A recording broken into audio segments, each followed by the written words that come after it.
last week on the fine-tuning argument for the existence of God. What's interesting about this is last night I was at Cal Poly San Luis Obispo having a conversation with an atheist for Veritas Forum, and he said the one argument that gives him pause is fine-tuning. He's not persuaded by it, hence he's an atheist, but I've heard this over and over again. So we're here with Dr. Jay Richards, who's one of the leading defenders of the fine-tuning argument, author of The Privileged Planet. We did an interview. Of course, we're live streaming this on a Tuesday. We posted it Friday, and I asked people to post their toughest objections, and we wouldn't skip any.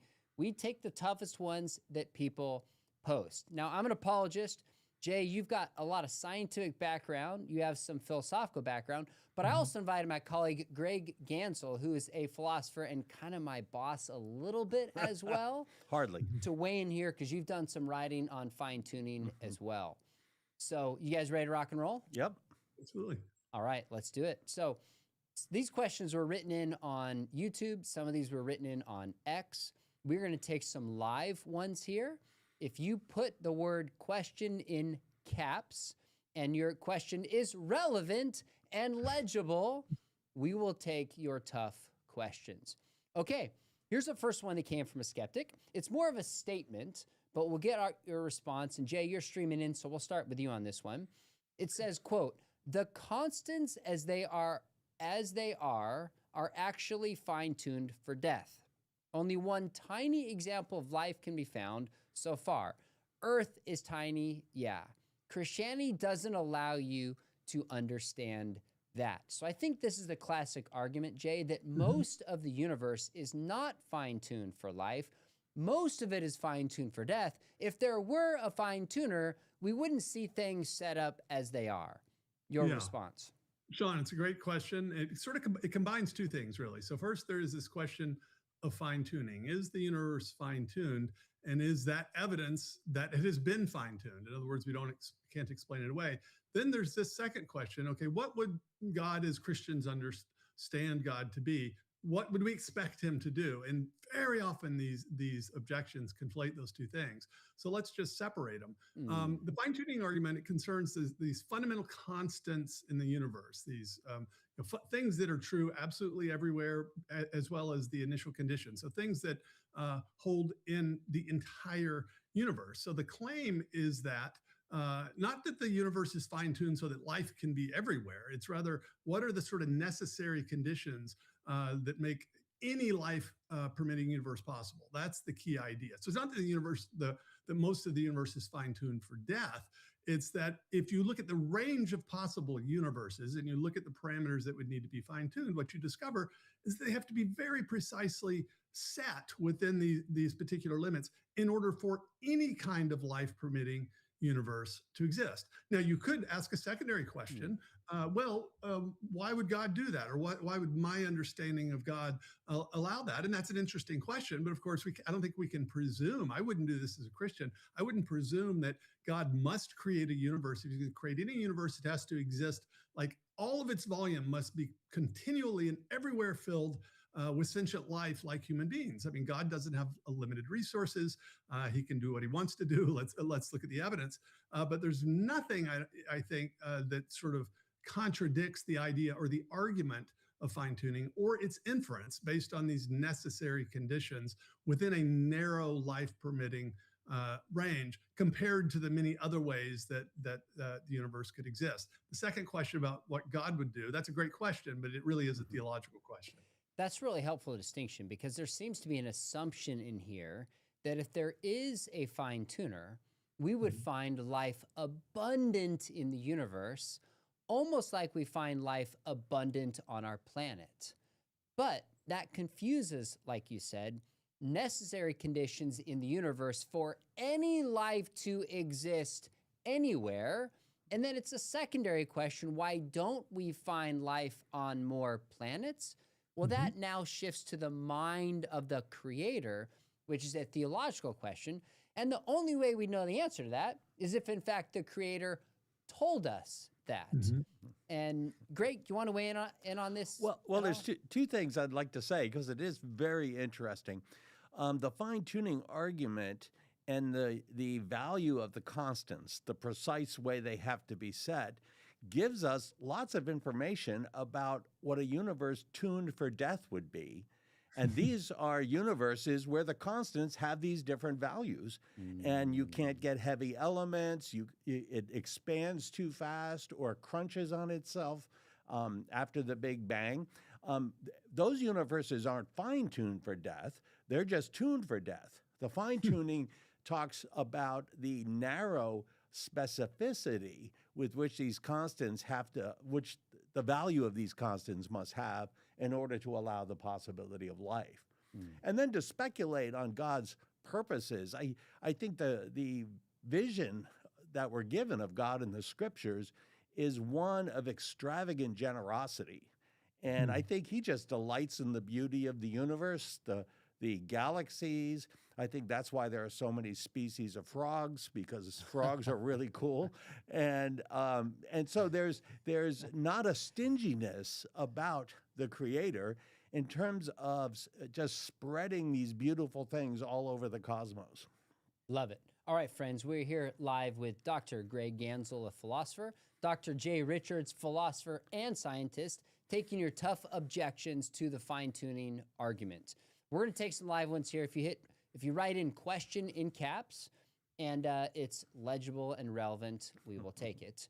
Let's move on to the second one, which I thought was also a good objection.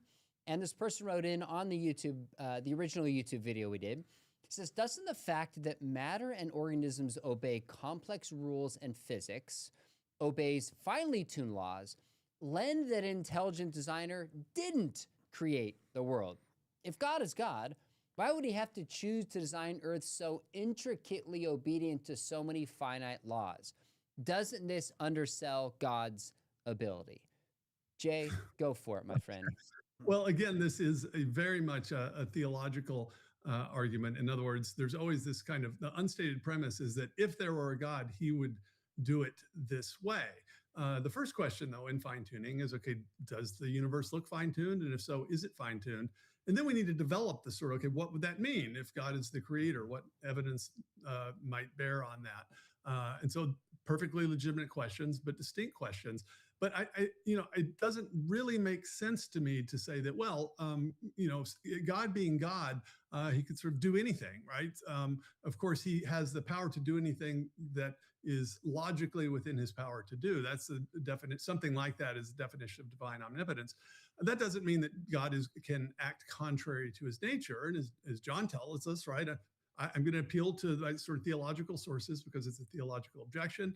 In the first chapter of the book of John, that right in the beginning was the Word, was the Logos, this idea that God himself is wisdom and reason and order, and he creates a world that reflects that. And so I think, if anything, theologically, if you're a Christian or a Jew, you would expect something like a rational order. You'd expect a world that's generally law-like rather than catastrophic or chaotic. And that doesn't mean that those bind God. It just means, in the Christian tradition, this is sort of the ordinary ways in which God acts. He creates other things that have their own causal powers.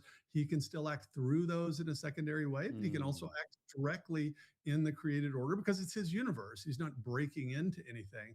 And so I think the very fact that matter obeys precise rules that enable life and scientific discovery, which we haven't talked a lot about, if anything, it points to an intelligence behind these laws. And that's exactly what the view was of the early founders of modern science who proposed laws. Of course, Newton, when he was talking about laws, he presupposed a lawgiver. What's funny is that science has so progressed and I think detached itself from its theological origins that we now speak of laws, which are really latently theological categories, as if they're independent. But I think, if anything, a law-like universe makes much more sense on theism.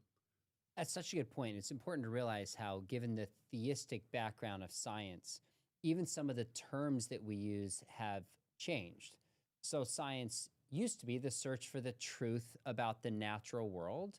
Now, in many ways, it's the search for the naturalistic explanation for something, which begins with a naturalistic premise. So if you approach fine-tuning through that lens, you're going to rule out design from the start.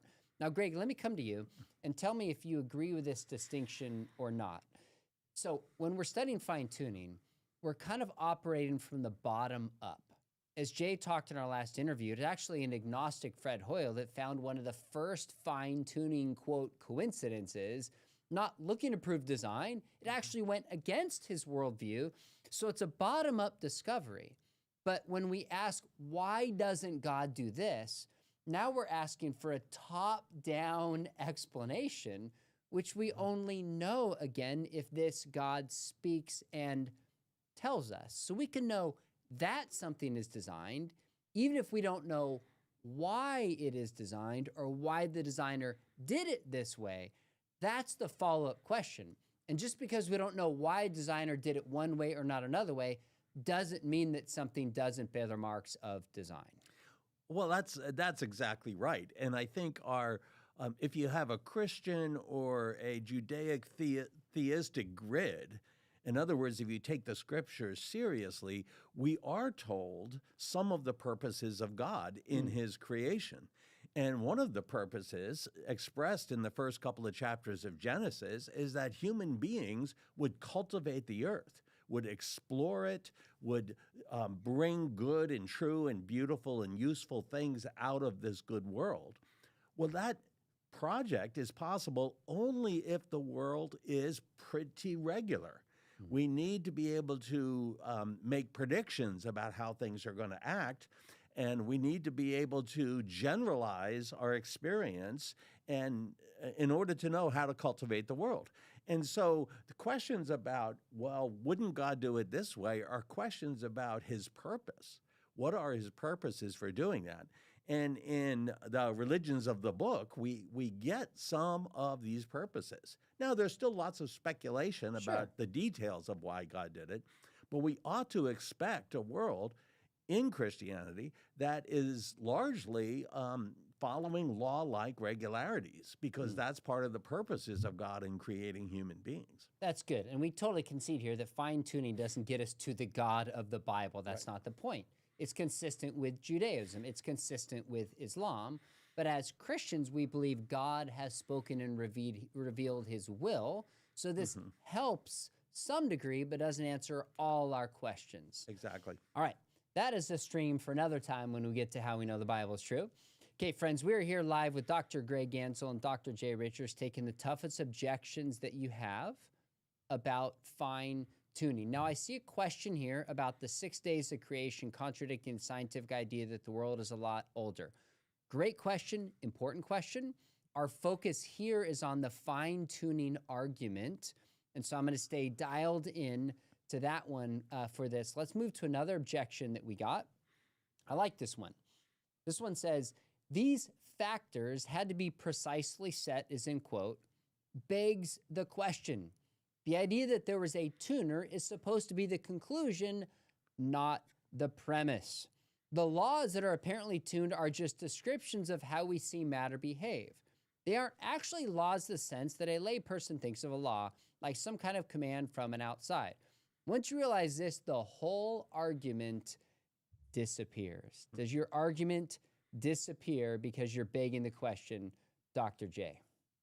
This is a really important point that folks should remember, that the fine-tuning problem, or the sort of discovery of fine-tuning, that it was a thing, right, came from scientists that were not looking for this, whether it was Brendan Carr or Fred Hoyle, as you mentioned, or Martin Rees.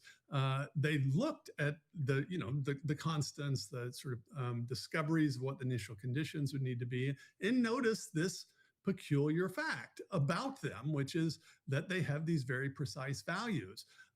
Notice what's not being assumed in the argument. They're not assuming that there's a fine tuner. In fact, they generally didn't even believe in a fine tuner. So nothing about the fine tuning argument, or at least a good form of it, presupposes or assumes a tuner is premise. Now, the questioner makes a good point. The laws of physics are mathematical descriptions. They're not sort of independent causal agents. That's absolutely true.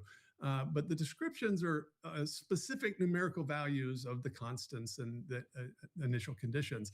And here's the key thing is that they're contingent inputs that could have been different. That's what was discovered, that, okay, this is odd. Presumably, we could have discovered that G, the gravitational force constant, or the larger law that is around it, had some different value, right? Before these things were discovered, it was an open question what their values were going to be. And so it was actually an empirical realization, the more we learned about the universe, that, gosh, there are these universal properties that the universe has that needed to be very precisely set.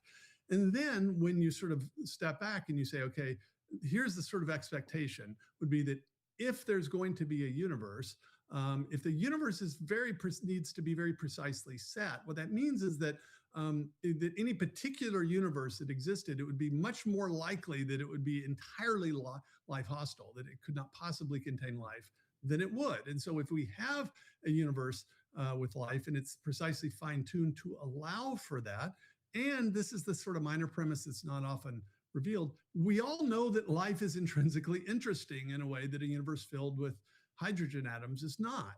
And so that sort of triggers the temptation that you either follow that, well, gosh, it's fine-tuned. That seems to be evidence that there's a fine-tuner, that there's an agent that's responsible for this. And everyone sort of recognizes that. Yeah. It's just that some don't want that, right? They don't want that conclusion, and so they construct objections. But that's always the question. And the argument never presupposes that there is a fine-tuner. It's an inference from the evidence of the natural world to a conclusion of a fine-tuner. Yeah, I think that the objector raises a good point, because the vocabulary we use as shorthand sometimes gives the impression that we're assuming someone set the values. They have to be set precisely. But that's just shorthand for something that's more complicated to say in English, which is the range of values that produces a life-permitting universe is incredibly small compared to the range of possible values. And that's all we mean by they have to be set precisely. And we discover empirically that this is the range of values, and there's no reason to think that they couldn't be set in all of these other ways. That the values couldn't have these other numerical constants. And so the vocabulary kind of lends itself to the worry over begging the question. And I think we just have to say, well, I'm using that as shorthand to describe the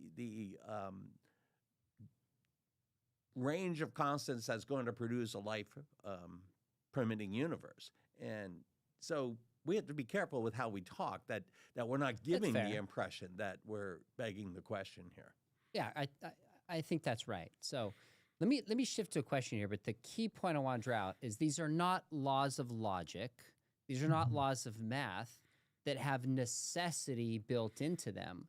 These laws, as far as we can know, could have been different. They're contingent, but they all seem to be set in a precisely narrow, surprising pattern, as if the porridge is not too hot, not too cold, it's just right, points towards design as the explanation of this feature we see. So it's not begging the question, it's drawing out the best explanation of this feature that we see, although we know intelligent agents can fine-tune systems. Okay, this one we're going to shift to next was posted earlier, but I think if I'm reading it right, it builds on a question that I have here, and I hope, Tony6365, I'm reading this in context.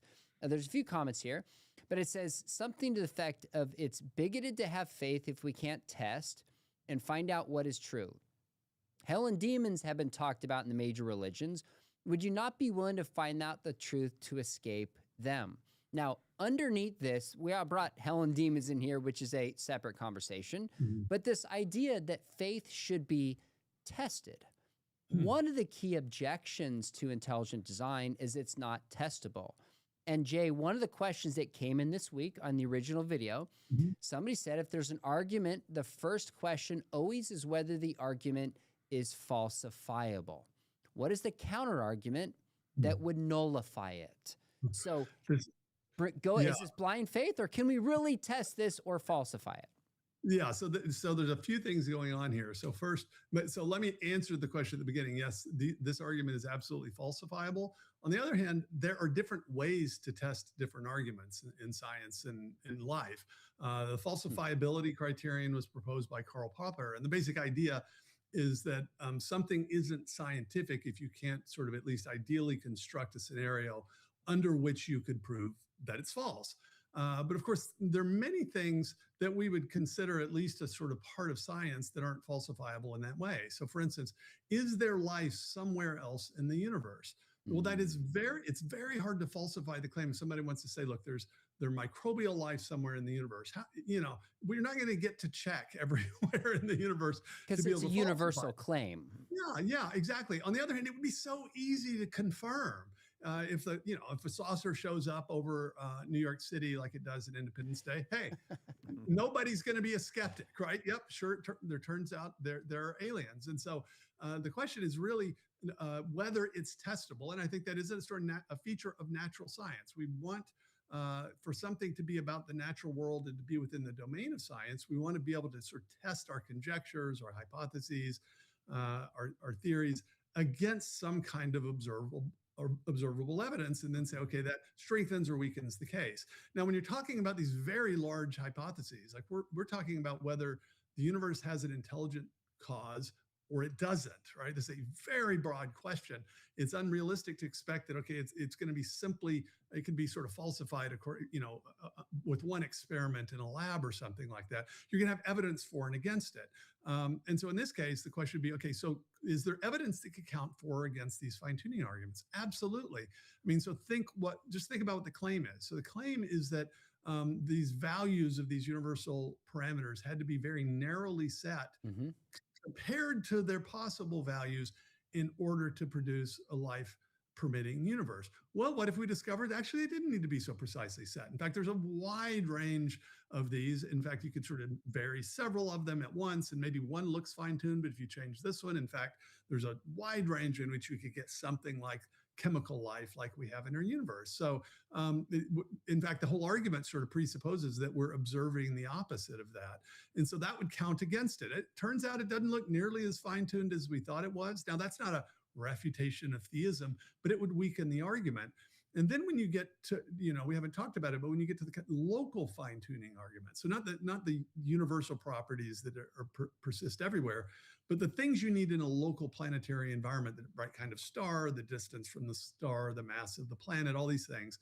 All those presuppose certain things. They presuppose that life in this universe is going to be based on carbon. It's going to need liquid water and all those things. If we find life that's based on a completely different kind of chemistry, that would put a major dent in those local fine-tuning arguments. And in fact, if we found life that was right, let's say we found 1,000 different kinds of life that were just completely different from what the life we observe in the universe, you'd say, gosh, it turns out life really, it seems like it can accommodate itself fairly easily to certain initial conditions.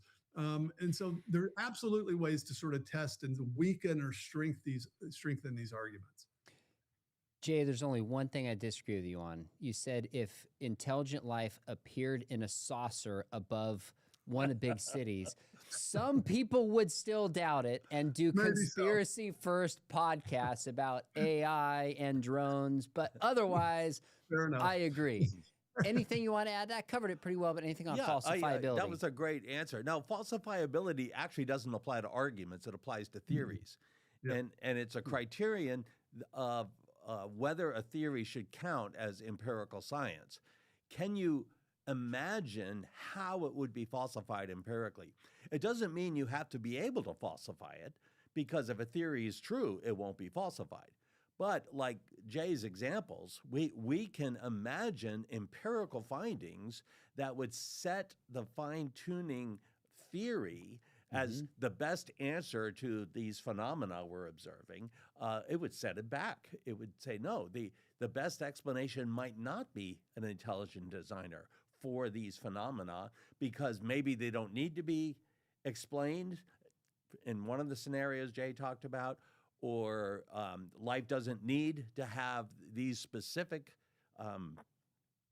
features in order to be a living thing.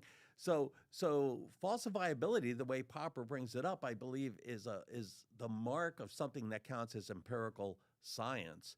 Mm. And so the fact that the fine tuner hypothesis can be falsified in this context leads us to believe that the God hypothesis is at least very close to a scientific hypothesis in some contexts.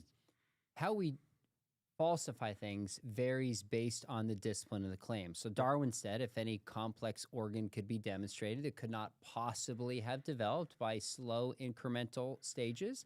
That would falsify his theory. 1 Corinthians 15, Paul says, if Jesus is not risen, that would falsify a theological view. Similarly, if we discovered that the laws and constants of physics were not actually fine-tuned and it's an illusion, or we found a better explanation, that would falsify fine-tuning. So that doesn't prove that it's scientific, but it removes one barrier where people say it's not actually a theory, so to speak, and it's not scientific. Okay. Let's go to this one. We've got through 4 questions, and we've got some other good skeptical ones here. Jay, I'll come to you on this one. Mm-hmm. This individual says it's very clear that random chance can be excluded as rational cause of the fine-tuning parameters in physics. And for those who are saying, how do we know that?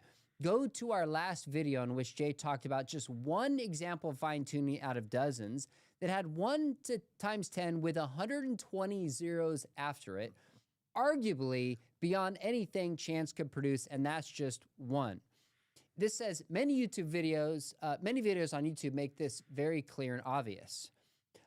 Could you please explain on top of this why physical necessity cannot count for fine-tuning? So rather than chance, how come there couldn't be some necessity in the physical realm that causes this fine-tuning? Yeah, this is a tough one because it's not clear. Because remember, we're talking about these bulk properties of the physical universe. And so when we talk about physical, I mean, we got to decide what that means. But are we talking about matter, space, time, and energy, right? So let's just to sort of include the whole show. But the fine-tuning argument is about the properties of the physical universe itself. So it's not clear what it would mean for there to be a physical necessity to the physical properties of the universe. Now, maybe the questioner is thinking, well, maybe there's some kind of deeper necessity, or maybe there's some fundamental law behind all of these individual constants that all of the things we're talking about sort of descend from. So there's this like upstream fundamental law. Okay, that would be interesting. It wouldn't solve the problem, though. It would just move the question back, because you would inevitably end up with some much more precisely fine-tuned reality. In fact, that'd be really surprising to discover that. I think during our interview, Sean, I think I used the example of like the ultimate pool player would be a person, not a person that can break the balls and then get, one ball at a time on their first try. It'd be the person that could sink all the, say all the striped balls on their first shot. And so that doesn't really solve the problem of fine tuning. There's this other kind of necessity, though, the logical necessity. And so far as I can't even sort of conceive what kind of argument you would construct to say, okay, there's some kind of logical necessity to the physical laws. It seems quite obvious. I mean, the whole discipline presupposes that you can change these variables. If the value of something is 3, right, in a law, the value could presumably have been 4. So there's nothing that by logic requires it, in the same way that logic requires that something can't be both true and untrue at the same time and in the same sense. And so there's no sort of law of logic that would, or that type of necessity that could constrain these things. And so we're back to just the sort of physical properties of the universe. Okay, good stuff. You want to weigh in on this one at all, Greg? No, that's good. Okay, I love it. It kind of reminds me to make a connection for people. William Dembski has a filter where he recognizes design, and this would be like information, say, in the cell that we've discovered. And imagine you're trying to get a sentence that says, or imagine like all the works of Shakespeare. We know that chance cannot produce that specified complexity because every letter is 1 out of 26. you start doing the math, and there's not enough resources in the universe with all the space and time to produce all the works of Shakespeare by chance. And then when it comes to that kind of information, some people say, what about some kind of law like necessity? Like in a crystal, you see some kind of design. But that's a repetitive, simple information like X, Y, X, Y, not novel information like we see in a text. Applied to the universe, does that scenario apply over? Like if there was some kind of necessity, we'd see more simple, repetitive kind of processes? Or does that not really apply to the fine-tuning the way that it would apply to something like specified complexity in the cell? Sean, the way I would explain that is a specified complexity thing. To add to what you just said, there's the complexity or the improbability, so that all the sequence of letters, right? There's also the specification, and so Dembski says it's not just complexity or improbability that leads us to infer design. It's a specification, which is kind of a meaningful independent pattern, or just in this case, it's meaning, right? So any long string of letters could be sort of randomly constructed. We wouldn't infer design because it's like just a random pile of letters on the floor. It's precisely that it conforms to the meanings of English words and sentences and things like that. So it's those combined things. And so how do we apply that argument to these universal characteristics of the universe? Because of course, in Dembski's examples, if you're talking about DNA, for instance, the sequence specificity in certain, lines of DNA, we're presupposing the regular laws of physics and chemistry. Those are sort of the backstory, right? And then we compare them. Now, when we're talking about the universe as a whole, what are we doing? Well, we're comparing the specific details of our universe, right? So maybe the values of the 4 fundamental constants, the initial conditions, the initial entropy, all these things. We're comparing those to all the other kinds of ways the universe could exist. So we're really comparing the actual universe with other possible values of the universe. And then now we're going to get the probability or improbability or complexity. The claim is that the range of life permitting universes is much smaller than the range of possible universes that are lifeless. So that gets you the complexity or the improbability. What's the specification? The specification is a life itself. Everyone knows, Richard Dawkins knows, the atheist on the street corner knows that there's something interesting about life intrinsically that's not a pile of hydrogen atoms or something is not interesting in the same way life is. That's why we watch documentaries about living things. So everybody recognizes that. So there's a specification and there's an improbability. You have both of these. It's just when you're talking about the universe as a whole, you're not comparing different states within the universe. You're comparing the actual universe with the sort of range of other possible ways the universe could have been. Jay, that is such a helpful connection, because there's a big difference between the laws of physics as they exist being sufficient to explain the origin of information when they generate law-like patterns such as we see in crystals, and the origin of those laws themselves, which exist within a narrow range and point towards a pattern of being made, so to speak, to allow the complexity and origin of life. So complexity within is different than explaining the origin of those laws themselves. Very, very helpful distinction. Okay, let's go back to our skeptics here, and I'll throw this to both of you and have you weigh in here again, Greg. Again, we are live with Dr. Greg Gansel, and we're here with Dr. Jay Richards, taking your toughest questions on fine-tuning. You know what? Let's take this one. I like this. This is live from, I can't even pronounce the name, but it says, is there any serious objection to fine-tuning? They say multiverse plus anthropic selection seems strongest, but it just pushes the question back. And we talked about that last time, Jay, you addressed the multiverse theory. But in your estimation, are there any serious objections to fine-tuning that really challenge or potentially overturn it?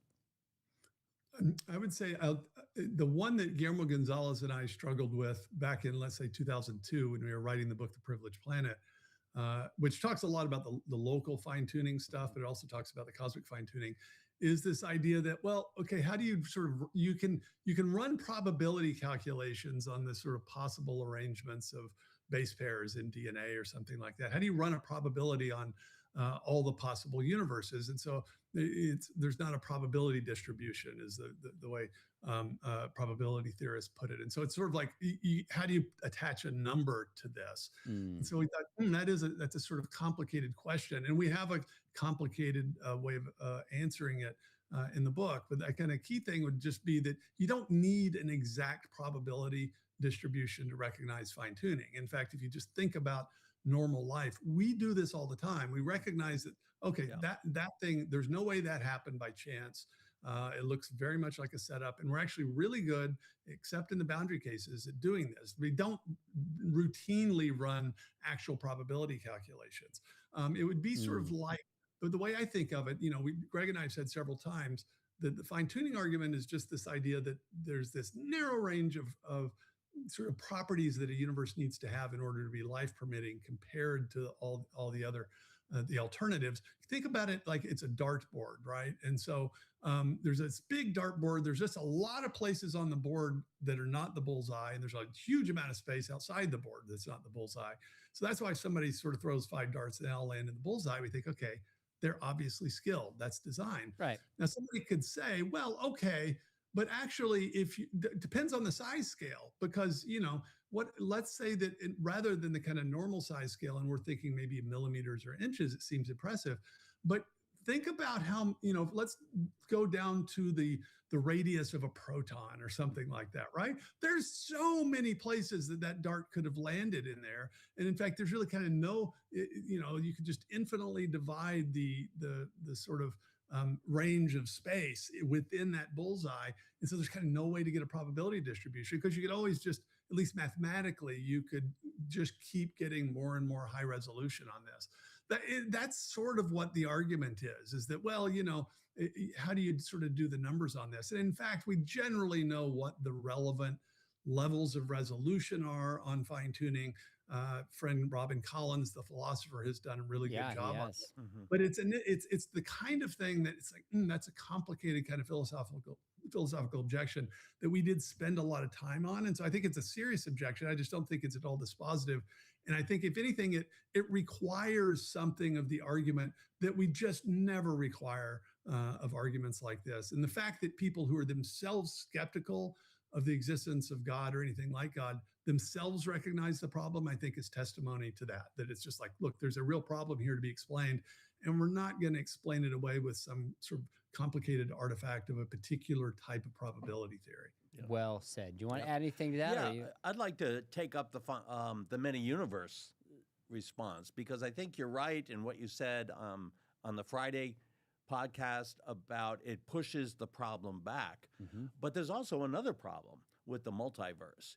And I published a paper on this, and I looked up all of these definitions in philosophical reference books for naturalism. Mm-hmm. And most of these definitions said naturalism is a commitment that what science tells us is true. Anything that can be a scientific entity, we can say that might exist. The problem is the multiverses aren't scientific. They sound scientific, but a lot of understanding of a scientific explanation is I'm trying to explain something by bringing it under the laws of physics to say, oh, now I can understand why this happens. Now, the problem is the other universes have different laws than ours. So they cannot be brought into congruence with the laws of physics as we know them. And so they're completely outside scientific explanation, and there's no causal relationship between those universes and ours. There's no way to get information. They're not actually empirically testable in principle. It's not just we can't find them, but they're outside the range of any possible empirical testing. And I think that this isn't decisive, but it puts a lot of pressure on the multiverse theory. Now, people tend to be flippant about it. So, well, maybe there's a multiverse.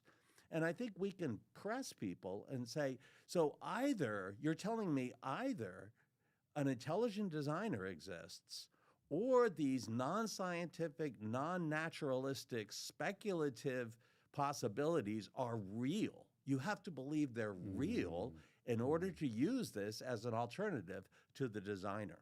So I think there's a lot more pressure that we can put on the multiverse hypothesis as it's employed in this conversation. I love it. That's a great response. Now, before we go back to the questions, two quick announcements. Cliff and Stuart Conneckley have a new book out called Demolishing Doubt. They asked me to write the foreword, which was really cool. So tomorrow, my son Scotty and I are interviewing Cliff and Stuart Conneckley. We actually already interviewed them. I think it's their first interview on this, and we're releasing it on this channel tomorrow at noon. Super fun. First interview I've done with my son. I've interviewed him, but this is the first father-son interview we thought would be fun of Cliff and Stuart Conneckley. Don't miss that tomorrow. We have 14 questions for him. I did not prep him with any of the questions.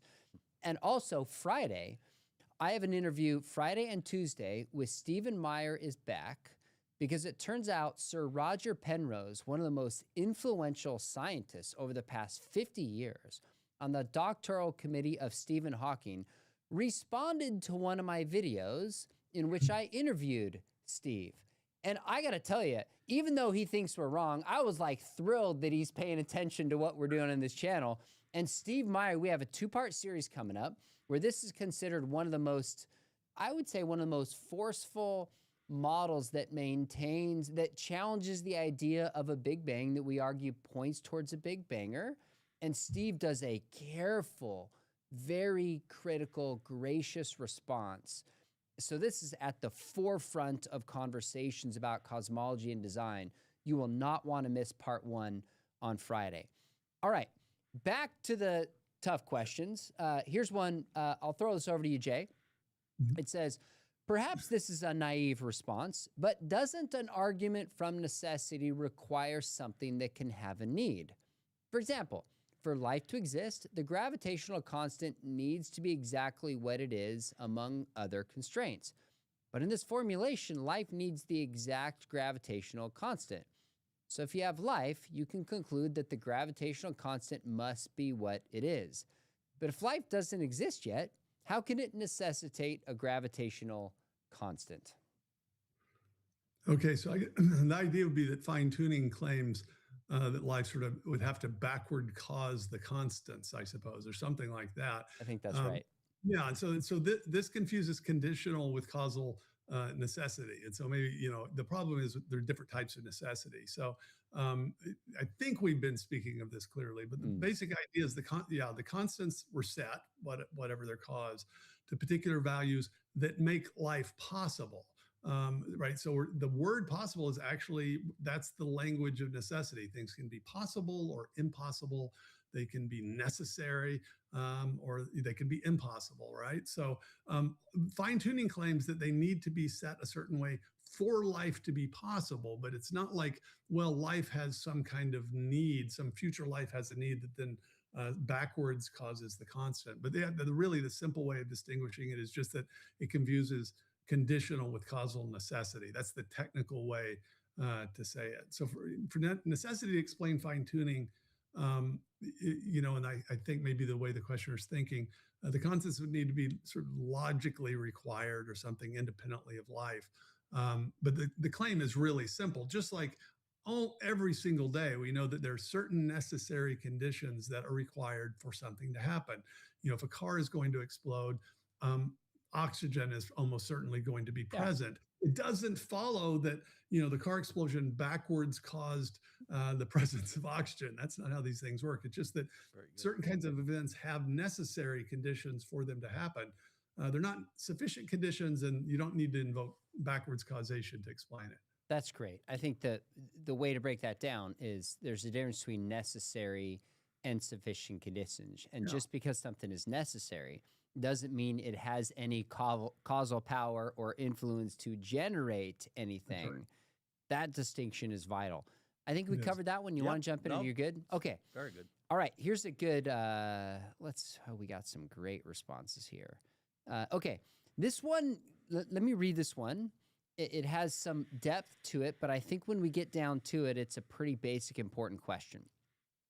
It says, given the recent James Webb Space Telescope data showing fully mature galaxies, where the Big Bang model predicted infant ones, the previous fine-tuning coefficient of 10 to the 120th appears insufficient. To keep the deep time model alive, the required precision for initial density fluctuations must now be adjusted to an even finer degree. What is the current calculated value of the fine-tuning in light of the James Webb Space Telescope? How many more zeros would we have to write on a piece of paper to present this level of precision? How long must such a piece of paper be accommodated? So I won't keep going on, but this person basically says, have we moved from fine-tuning to hyper-tuning because we're learning more and more remarkable precision because of the discoveries at the James Webb Space Telescope? Okay, so Sean, this is one of these really complicated questions, but I'm going to try to sort of boil this down. So here is the basic idea: is the James Webb Space Telescope has allowed us to see, because if you're looking, the deeper you look into space, you're actually looking backwards in time. So the farther away you can resolve something in your telescope, because light has a finite speed, you're really sampling different times of the universe. And so the James Webb Space Telescope's allowing us to imagine it just sort of peer into the very, very early stages of the universe's history. And the presumption of the current models of how the universe would develop requires that it takes a certain amount of time after the universe heals sufficiently and elements form to get stars and to get galaxies. That it takes a lot of time to do that. You're not just going to get galaxies right away. And so what's weird is that we're discovering at this very early stage of the universe things that look like mature galaxies, so that they seem to be able to come together much more quickly, right? And so I think the questioner's intuition is right. Okay, if anything, all the fine-tuning arguments that we developed prior to this data actually presupposed that there was more than enough time back there, right, to sort of form these mature galaxies. And so if anything, gosh, it may be that something has to be even more fine-tuned in order to sort of bootstrap these galaxies into existence so quickly. I don't know that anybody's tried to run that calculation, but I do think it's one of those, again, I mean, maybe we need to add a zero to the, go from 1 in 10 to the 10 to the 123 to 1 in 10 to the 10 to the 124th power on the initial entropy or something, in order to account for that. But of course, that's just making it more fine-tuned. But in some ways, look, these numbers are so astronomical that I doubt there'll be a lot of people that say, okay, I was a total atheist and now but what's great about it though is the universe still holds these surprises. I mean, I think the theory was that we were holding was fairly reasonable, and then we develop a very expensive telescope so we could peer deeper and deeper back in time. And we discover, man, things are different than we thought. And if anything, harder than we thought. So I think if anything, that's sort of moving us in the direction of greater fine tuning. Which, by the way, goes back to a question we had earlier about falsifiability. A prediction looking through the James Webb Telescope would be that we would find increased fine tuning, that we might find new examples of fine tuning. As we look back in time, it should match the present since these constants haven't changed.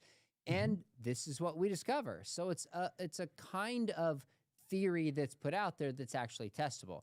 Now, I have one for you, Greg, because you teach philosophy here with me. In fact, soon you'll be teaching on our apologetics program, a class or two, which is kind of exciting. But before this, you were doing a lot of scholarly work, but at Yale, having a lot of spiritual conversations with people. So I asked you this because a question came through and it says, fine-tuning seems to be a very intellectual answer and could be written off on the street when evangelizing. How can we use fine-tuning in a practical way? Well, that is a great question. And the questioner is right. In a conversation with somebody, there are a couple of things that happen. If a person is generally skeptical about the existence of God, and that person might kind of lose patience with the technicalities of an argument. And this is going to be common with the fine-tuning and with things like the Kalam cosmological argument. And in part, that is because these arguments are somewhat abstract and don't seem to many people immediately to touch the person.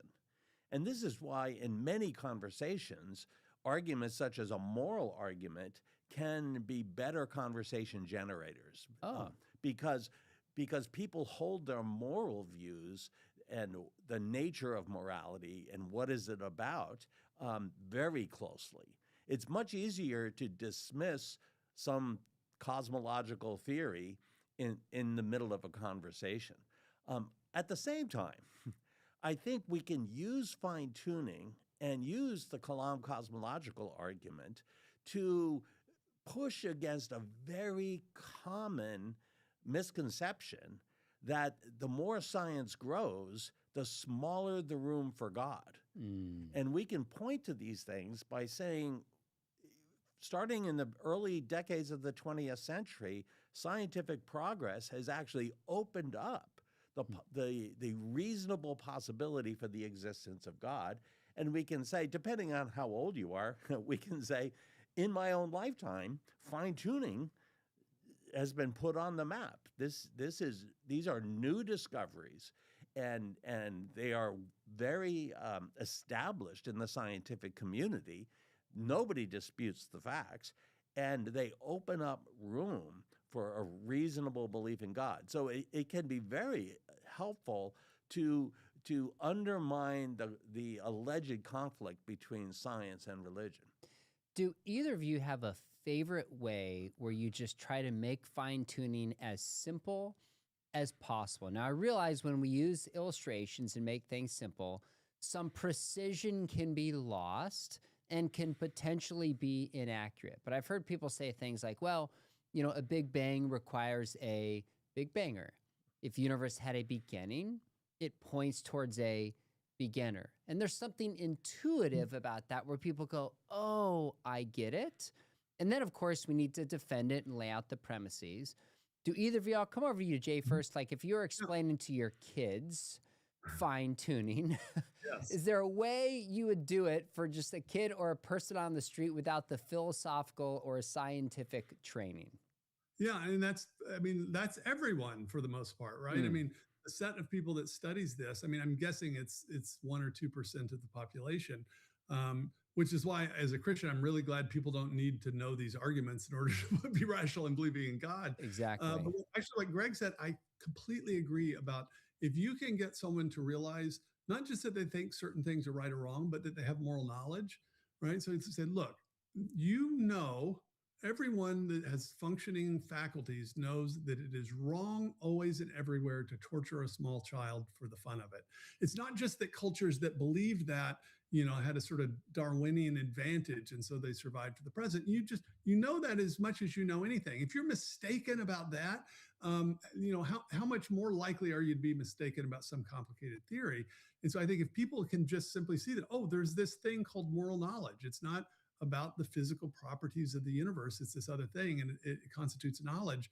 That in some ways, that's a sort of a quicker pathway than some of these complicated arguments. But I was going to talk about fine-tuning, or really sort of the Big Bang cosmological argument. I use an intuitive version of the Kalam cosmological argument. I just basically say, look, the question, we're not going to prove something to you mathematically, but here are the kind of two basic alternatives. Either the material universe has always existed, so you could say, well, it's always existed, so it doesn't need an explanation, or it hasn't always existed, in which case it needs something other than itself to bring it into existence.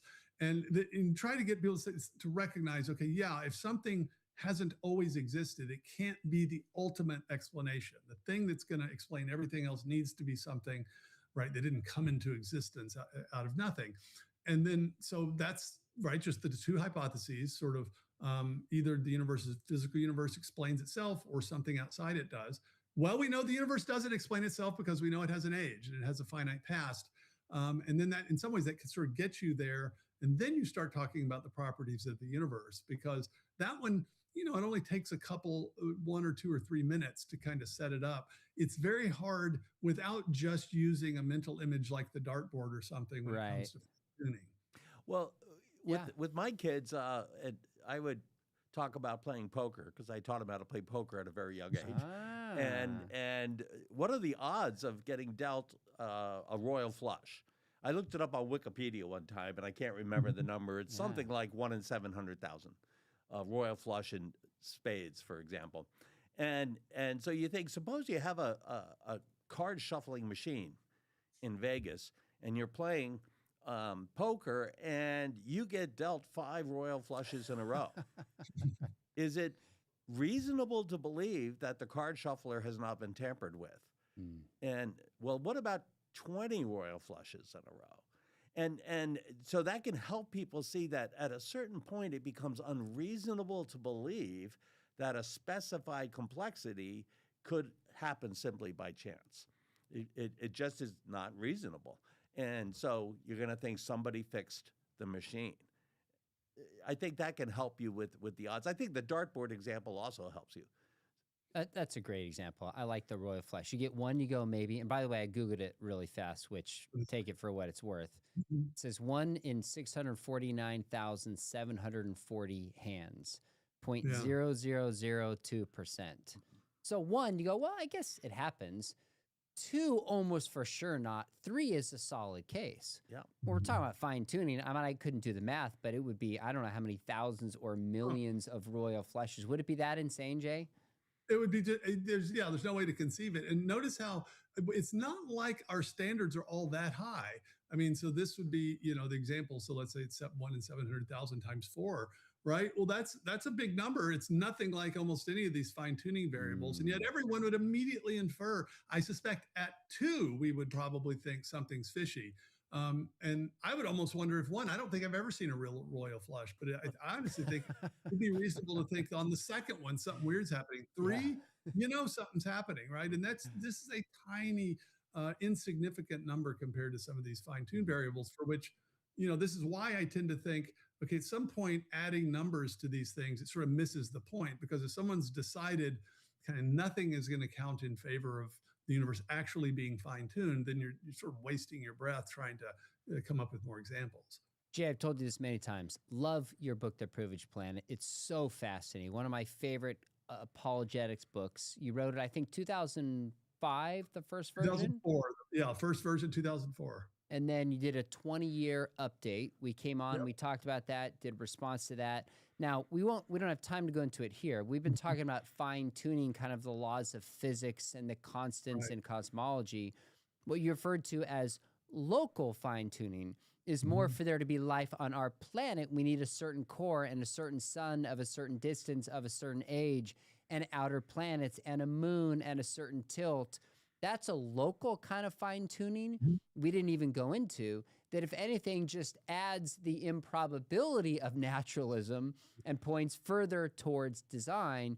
That'll be a conversation for another time. But maybe as we wrap up, one of the things I'm doing this month is we've had Doug Axe on. Friends, if you missed that, he made such a compelling case from biology to life. We had Stephen Meyer on to make a case from the origin of the universe towards a source outside of the universe. We had you on for fine-tuning. It's because I really want to use my channel to talk about this movie called The Story of Everything. I've seen an early copy. It's so interesting. It's fascinating. Tell us about that movie, because it's coming up really soon. It is. In fact, I think it opens in theaters around the country on the 30th here, just in a couple of days.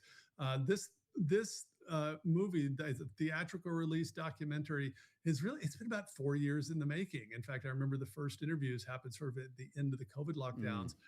But it's a magnificent, it's an hour and a half long sort of extended treatment of these issues. It really focuses on the origin of the universe, so that, the Big Bang cosmology, the fact the universe had a beginning, all the fine-tuning evidence that we've talked about here tonight, or this afternoon tonight, and then also the origin of life and the complexity and these information reality in life, and then also the beauty of the natural world, which is sort of something in addition to these things. And so it's delightful. It's really nice to be able to honestly be in 2026 when you can have really, really, really high definition imagery, so that just begin to get a sense of the grandeur and the beauty of life at both at very small scales, at human-sized scales, and then the grandeur of the universe as a whole at very large scales. It's magnificent.